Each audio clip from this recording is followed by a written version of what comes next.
కోకాపేటలో ఎకరం 100 కోట్ల నుంచి 170 కోట్లకు విక్రయించామని చెప్తున్న ప్రభుత్వం ఇప్పుడు అదే ప్రాంతంలో అతి తక్కువ ధరకు భూములను విక్రయించడంలో అర్థమేంటని మాజీ మంత్రి జగదీష్ రెడ్డి ప్రశ్నించారు. పరిశ్రమల భూముల్లో కాంగ్రెస్ మోసం స్పష్టంగా కనిపిస్తోందన్నారు. భూకుంభకోణంపై వచ్చే ప్రభుత్వంలో విచారణ తప్పుదని, మోసానికి సహకరించిన వాళ్లంతా జైలుకు వెళ్లక తప్పదని జగదీష్ రెడ్డి అన్నారు.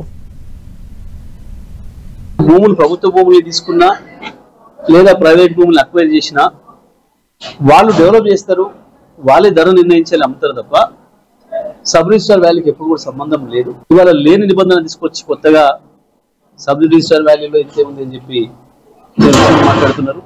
మరి అదే ఒకవైపు సేమ్ ప్రభుత్వ భూమి, ఒకవైపు కోకాపేటలో ఇక్కడక్కడ వేలం పాటేసి 100 కోట్లు వచ్చినాయి, ఎకరానికి 179 కోట్లు వచ్చినాయి మాట్లాడుతున్నారు.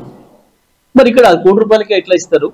చాలా స్పష్టంగా కనబడుతుంది, చాలా నీకడిగా బహిరంగంగా నగ్నంగా కనబడుతుంది ఈ మోసం, ఈ ద్రోహం అనేది, ప్రజల ఆస్తిని దూసుకోవడం అనేది.